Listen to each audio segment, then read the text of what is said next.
Chers auditeurs, auditrices, bonjour et bienvenue à suivre notre journal de ce samedi 13 juin 2026. Au sommaire de cette édition du journal, la société civile de Bougoré alerte sur la crise sécuritaire qui affecte le secteur agricole. À Baguira, plus de 100 maisons ont été réduites en cendres au quartier Tchaï. L'exode rural au Sud Kivu, un défi majeur pour le développement équilibré des territoires. Pour la paix et gouvernance, une étude a relevé les freins à l'engagement des jeunes femmes dans la consolidation de la paix. Elie Monique David à la présentation.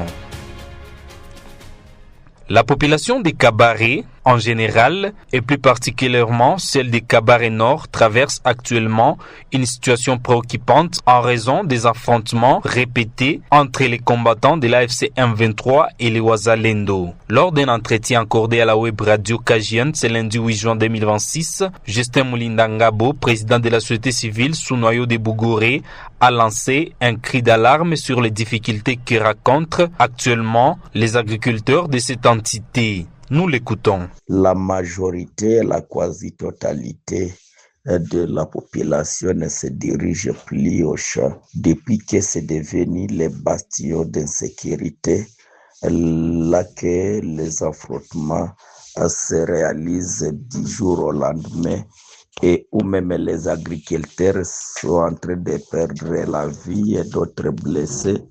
C'est là que la majorité des agriculteurs ont abandonné les champs faute de la sécurité parce que c'est devenu presque un champ de bataille entre les groupes armés. Cette situation suscite également des inquiétudes quant à l'avenir des enfants, les champs aujourd'hui abandonnés constituant jusque-là un important levier de développement économique des ménages. Un violent incendie a ravagé une partie des quartiers Tchaï dans la commune de Baguira au cours de la nuit du mardi 9 au mercredi 10 juin 2026. L'incident, qui s'est déclaré sur les avenues Kissimu et Kanréji, a causé d'importants dégâts matériels et laissé de nombreuses familles sans abri. Marie-Thérèse Riziki. Selon Chokoro Loekia, président de la société civile sous noyau de Tchaï, l'origine exacte de l'incendie n'est pas encore connue. Le feu aurait pris naissance dans un ménage situé sur avenue Kissimu avant de se propager rapidement aux habitations voisines. Suivant ses explications. La cause probable de cet incendie n'est pas encore reconnue et c'est pour cela que la population a été mobilisée pour voir comment atteindre l'effet, mais les bilans enregistrés, c'est plus de 100 maisons calcinées ayant entraîné la perte de plusieurs biens matériels. Nous rendons grâce au Seigneur car aucune perte en vie humaine n'a été enregistrée. Nous saluons la présence de la population et les cadres de base pour leur courage ainsi que la collaboration avec les jeunes du quartier ont rapidement mobilisé leurs forces pour empêcher la propagation du feu vers d'autres habitations. Mais nous ne cessons pas d'encourager aussi ou de féliciter les véhicules anti-incendie de la société Pharmakina et la commune d'Ibanda. Il invite par ailleurs les habitants à faire preuve de vigilance, notamment lors des installations électriques et de la préparation des repas au feu de bois ou au charbon. Selon lui, la saison sèche est souvent marquée par une recrudescence des cas d'incendie, laissant chaque année plusieurs familles sans logement. L'organisation Génération Épanouie, GEP Asbel, a présenté ce mercredi 10 juin 2026 les résultats d'une étude portant sur les facteurs qui influencent la participation de jeunes femmes au processus de consolidation de la paix dans la province du Sud Kivu. L'atelier de restitution s'est déroulé au centre Rio d'Ngouba, dans la commune d'Ibanda, en présence de plusieurs acteurs de la société civile, partenaires et représentants des institutions publiques. Cette rencontre avait pour objectif de partager les principales conclusions des recherches ainsi que les recommandations formulées pour renforcer l'implication de jeunes femmes dans les dynamiques de paix. Eric Ruhindoa, responsable des programmes des Générations Épanouies, explique. Nous, on a effectué cette étude, on a réalisé cette étude pour permettre à ce que nous puissions comprendre en fait quels sont les facteurs qui facilitent ou qui bloquent la participation des jeunes femmes à des questions de paix, des questions de politique, voilà, dans notre pays. Parce que déjà, le constat est amer que les jeunes femmes, souvent, elles ne se font pas élire. Souvent, elles ont des difficultés à se représenter tant politiquement comme dans des questions de gestion locale, s'il faut le dire, par rapport à la matière de consolidation de la paix. En menant cette étude, effectivement, nous sommes parvenus à identifier quelques facteurs ou alors quelques obstacles liés et qui freinent la participation de la femme. C'est notamment le manque de moyens financiers qui a été décrié par la plus grande partie des gens qui ont participé à l'étude. Et on même souligné qu'il y a la mauvaise répartition de tâches ménagères aussi parmi les contraintes. Il y a les hommes qui sont plus allégés par rapport à ces tâches domestiques que les femmes qui sont plus chargées. Il y a aussi, il y a aussi différents autres problèmes liés aux histoires de quotas. Le résultat de cette recherche appelle à la mise en place des mécanismes favorisant l'autonomisation économique des jeunes femmes, leur accès aux espaces de décision et un partage plus équitable des responsabilités au sein des ménages.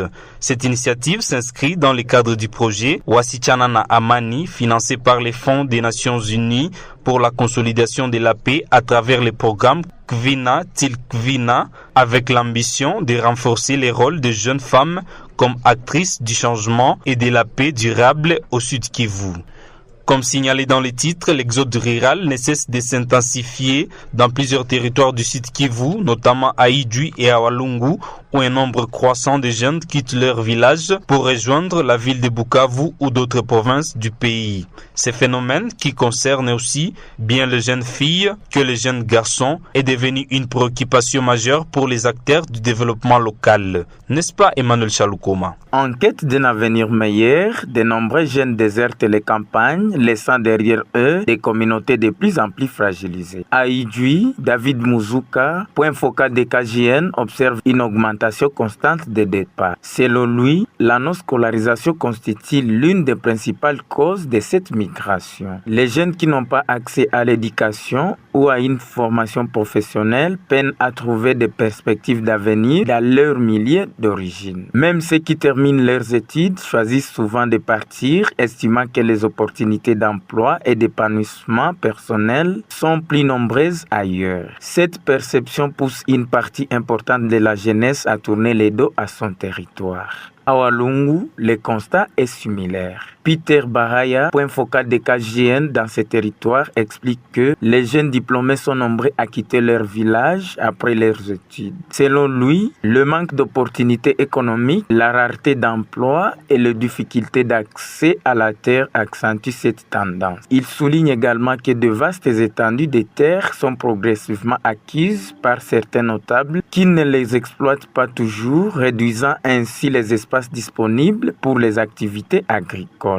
À cette problématique foncière s'ajoutent les conflits liés à la terre ainsi que l'insécurité provoquée par les affrontements, deux facteurs qui poussent plusieurs familles et jeunes à chercher refuge ou de meilleures conditions de vie ailleurs. Les conséquences de cet exode rural sont déjà perceptibles dans plusieurs territoires. Le départ massif des jeunes entraîne un dépeuplement progressif des zones rurales et prive le secteur agricole de sa principale force de travail. De nombreux champs sont abandonnés ou insuffisamment exploités, ce qui provoque une baisse de la production agricole et une augmentation des risques de famine. Merci Emmanuel Chalukoma. À l'occasion de la journée mondiale contre le travail des enfants célébrée chaque 12 juin, la communauté internationale est appelée à renforcer ses efforts pour mettre fin à ces phénomènes qui privent des millions d'enfants de leurs droits fondamentaux. Instituée par l'OIT, cette journée vise à sensibiliser le public aux conséquences du travail des enfants et à promouvoir l'accès à l'éducation, à la santé ainsi qu'à un développement harmonieux pour tous les enfants. Benit Kadibouami.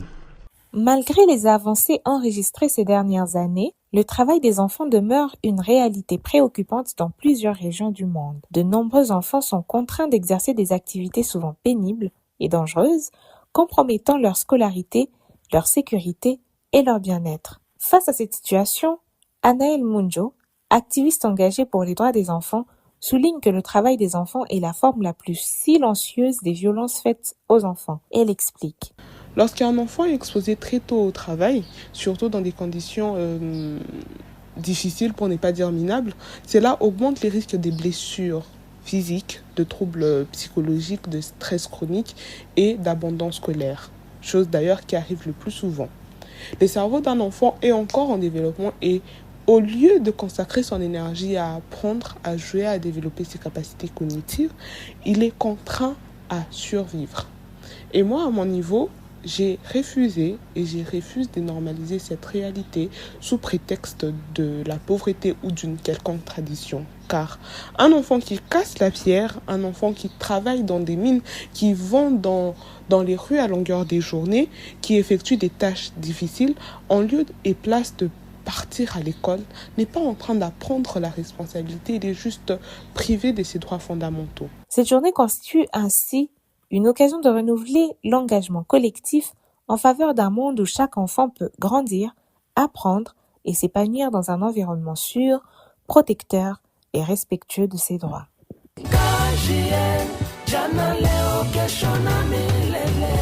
Le Conseil national des organisations non gouvernementales de développement a organisé ce jeudi 11 juin 2026 à l'hôtel Monkauzi dans la commune d'Ibanda un atelier de formation destiné aux organisations de la société civile sur la compréhension et la gestion des rapports de force entre les acteurs locaux, notamment les autorités publiques, les secteurs privés et les communautés. N'est-ce pas Marie-Thérèse Reziki? Au cours de cette rencontre, les participants ont été outillés sur les mécanismes d'analyse des relations de pouvoir afin de mieux contribuer à la promotion du dialogue et de la gouvernance locale. Selon Gustave Bafakulera, point focal des Snong au Sud Kivu, cette rencontre visait à renforcer les capacités des organisations de la société civile afin de leur permettre d'identifier les déséquilibres existants entre les différentes parties prenantes et de développer des stratégies favorisant un dialogue constructif. Nous l'écoutons. Bon, mes impressions sont de toutes les façons bonnes parce que d'ailleurs, les organisations de la société civile ont toujours l'habitude d'accompagner les communautés une fois lésées, mais aussi nous croyons avec ces projets, ils vont construire des synergies et avec ces projets, il y a même la synergie avec les médias, notamment la radio Bouboussa et la radio AFEM, qui peut relayer nos activités ou faciliter les plaidoyers ou la mobilisation des communautés.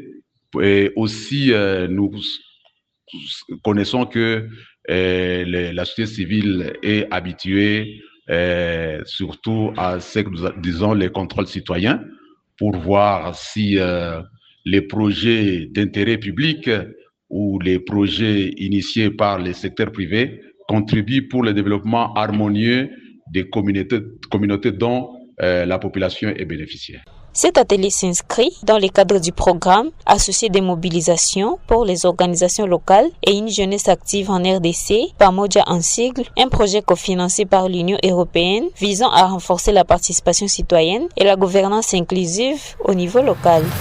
Chers auditeurs et auditrices, nous voici à la fin de notre journal de ce week-end. Pour plus d'informations, tapez www.kjnasbel.org. À la prochaine.